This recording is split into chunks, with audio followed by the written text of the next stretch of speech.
it is Daisy, and thank you for clicking on this video. Today I'm going to be checking in and telling you how it's been going for the past 2 weeks. Yeah, that's been a new development in the story, is that for the past week, I have literally been sick. Well, it's kind of been going on since, for the past 2 weeks. But it's like, for a little bit, I was actually feeling better, and then just started feeling worse. And I don't know if I got sick again, because working with 18 kids and everybody coughs like this, you're bound to get sick, and I'm just one of those people where I'm not, ninja style, katana wielding, kicking away all these germs. I wash my hands super frequently, that I need to bring a hand lotion to work because my hands get so dry. I'm sterilizing all the freaking time. I work in a Head Start center, so I knew it was gonna happen. Once flu season came around, everybody's getting sick. It's great. But anywho, one other thing I started doing recently that I've never really done before is starting to serve food family style. So you have more freedom of choice when it comes to meals,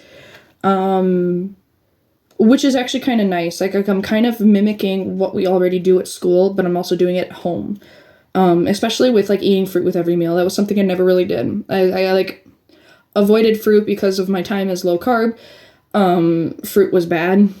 There was a lot of carbs, a lot of sugar, so I just avoided it. And after 14 years of doing that, I developed a fear of fruit, a fear of eating fruit. So I would eat fruit maybe once a month, if that. And now I'm really warming up to eating it with basically every meal.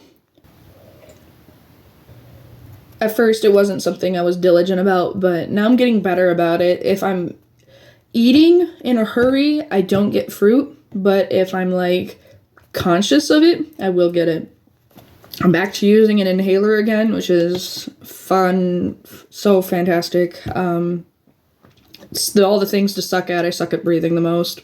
But it's kind of nice when the medicine kicks in and it's oh my gosh, I can take a deep breath now. Because, otherwise I really can't lately. It's been not a great time.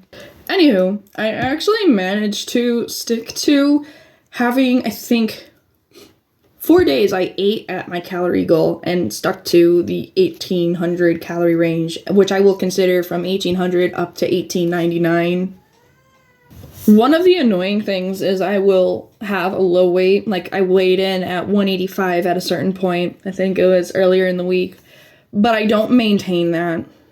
And the next day I went back up to 188 and I'm really? You gave me some hope and then just took it away. That's not even fair. But it's I don't understand why I can't just maintain a lower weight when I get there. It's kind of frustrating. I understand weight kind of does this instead of just this. I wish it would just do this, but it's more But for the past 2 weeks, I managed to lose 2.2 pounds. I hope I can keep that momentum going. I'm really starting, I keep saying it, but I am figuring it out slowly. I'm getting better about exercising. I'm still sticking to just my physical therapy, as you'll see in a little clip that I made of my progress.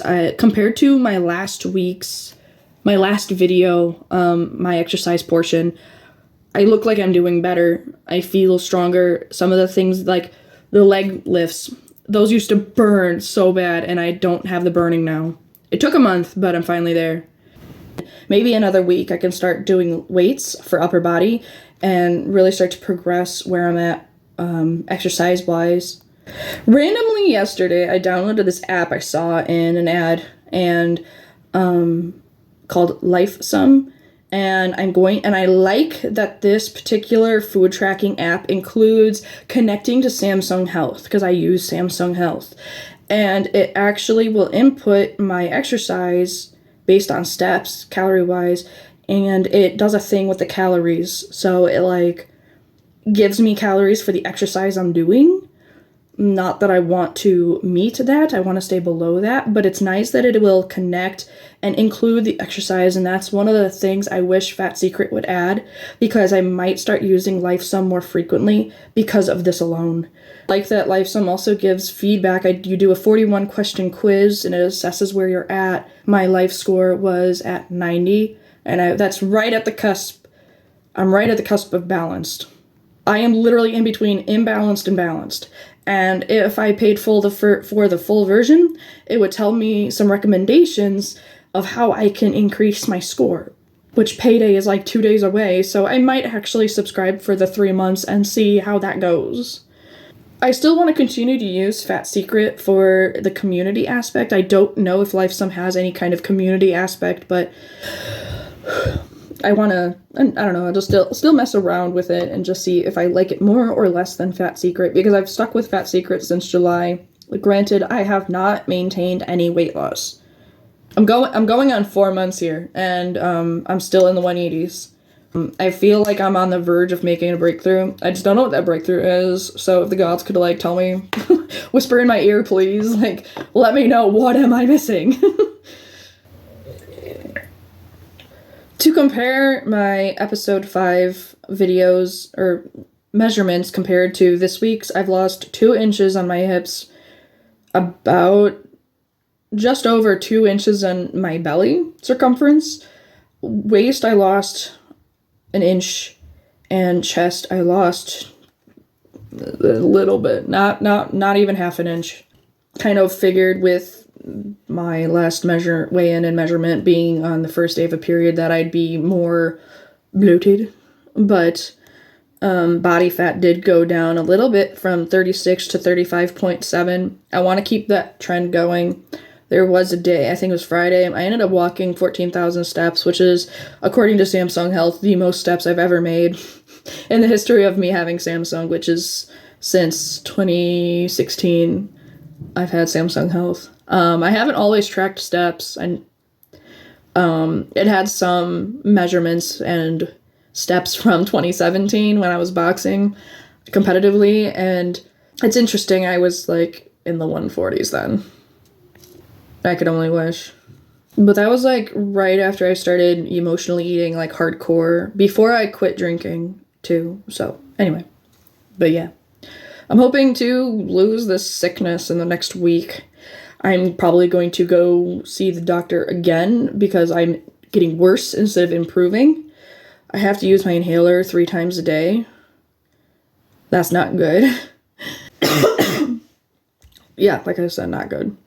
For last video, I talked about making daily goals, and so far the daily goals I've been able to stick to is I have a whiteboard calendar in the kitchen, and I have each day of the week is a different area of the house, and I have one thing I want to do in that particular room on that particular day, and that's the daily goals I've been mostly sticking to.